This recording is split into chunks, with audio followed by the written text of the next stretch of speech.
10월 11일 비트코인 시황 구조의 재확인 시작하겠습니다. 이른 새벽 선물 시장에서 청산된 금액 기준으로는 역대급에 해당하는 직선 하락 파동이 등장했습니다. 본격적인 분석과 관점을 잡아가기 전에 최소 단기간 관망하면서 시장 흐름을 파악하고 매수 관점에서의 재진입 혹은 기다려 볼만한 자리에 대해 알아보는 침착함이 필요해 보입니다.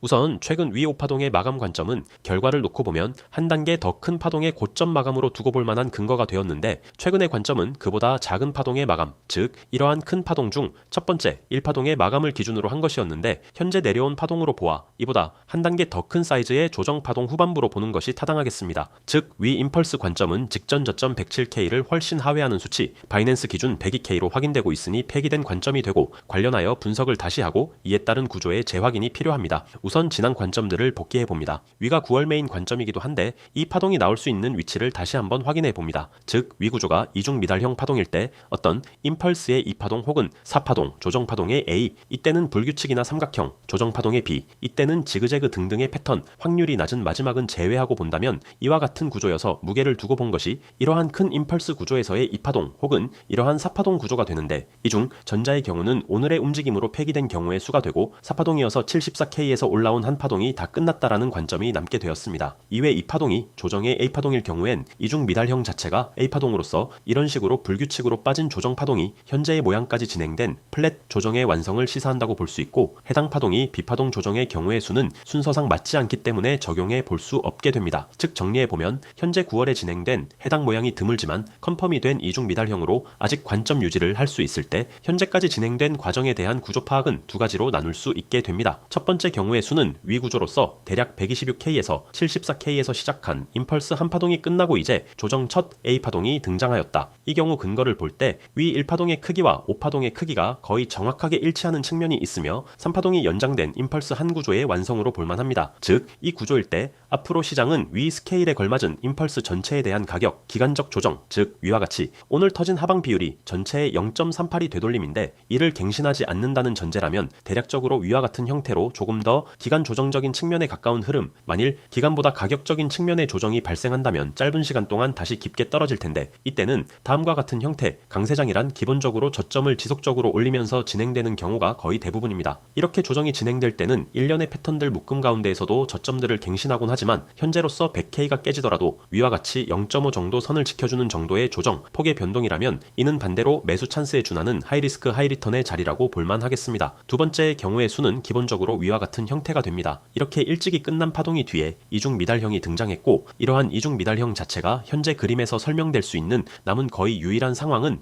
A 조정 파동이라는 내용으로 이렇게 진행된 플랫 조정의 완성 관점으로 연결시켜 볼 수 있게 됩니다. 확대해 살펴보면 이렇게 3-3-5 플랫이 된다는 논리가 되는데, 앞 이중 미달형의 3파동은 알겠는데 뒤 가장 최근의 신고점 부근, 이렇게 시황에서 채널을 그어두고 살펴본 임펄스 채널 부근이 이 관점이라면 사실상 임펄스가 아니라 결국 조정 파동, 즉 조합의 형태로 상승했다는 결론이 됩니다. 이는 진행되는 과정에서는 적극적으로 분석하기 어려운 지점으로 현재 구조 확인을 다시 하고 이러한 기준과 관점 내에서 재분석하는 것이 최선인 상황이 되겠습니다. 결국 위 깔끔한 채널로 상승한 흐름이 조정 파동 B이기 때문에 떨어진 것이 현재로 연결되는 플랫 C파동이라고 한다면 현재까지 3파동 마감 이후 4파동 반등으로 보는 것이 일감이 되고 내려가는 5파동이 남아있다고 보는 것이 순서상 합리적이겠습니다. 그렇다면 5파동은 미달형, 즉 임펄스에서는 절단이라고 표현하게 되는 상황이거나 일반적인 저점 갱신 5파동인데, 거래량 측면으로 보자면 순간 쓸려 내려간 거래량 자체는 대단히 크지만 일누적 거래량으로 보면 냉정하게 크게 터진 편 정도로 이야기할 수 있기 때문에 현재로서는 절단 혹은 저점 갱신 두 가지 가능성이 모두 살아있는 상태가 되겠습니다. 플랫을 염두에 둘 때 비율적인 부분을 확인해보면 현재 이 구조이기 때문에 지난 시간에 한 단계, 낮은 단계에서의 플랫 비율에 있던 내용과 마찬가지로 현재 위와 같이 연장형 플랫일 가능성을 또다시 열어두고 볼 수 있습니다. 연장형 플랫에 대해 재정리하자면 1. C파동 길이는 B파동 기준 1.38이 이상을 친다. 2. 가급적 1.618 이상 치는 것이 바람직하다. 3. 이 경우 삼각형 형태의 등장 가능성이 높다. 따라서 프레임의 스케일이 달라졌을 뿐 현재 다시 유력한 그림은 삼각형 구조의 등장 가능성을 둘 수 수 있고 74K로부터 시작된 임펄스에 대한 위와 같은 마감인 두 번째 구조와 관점이라면 이후 현재와 다음처럼 이렇게 진행될 가능성을 결론적으로 열어둘 수 있겠습니다. 전체 구조를 재확인해 봄으로써 다시 정리해 봅니다. 이 가능성이 있을 수 있다. 이 경우 이제 A파동이 나온 것이나 나오고 있는 중으로 B파동 반등을 확인하고 C파동의 모양을 훨씬 더 긴 호흡을 갖고 시장을 볼 필요가 있다. 두 번째는 이러한 경우로서 조정 패턴의 최소 후반부에 와 있을 수 있는 가능성이 있다. 이때 현재까지 확인된 102K를 기준으로 근처까지 가서 더 못 내리고 파동이 절단 형태로 끝나거나 이를 아주 약간 더 아래로 갱신하면서 올라오는 파동이 등장하면서 큰 삼각형 수렴이 등장할 수 있다. 현재까지 구조를 이렇게 재확인하시고 관점 정리해 보시면 좋겠습니다.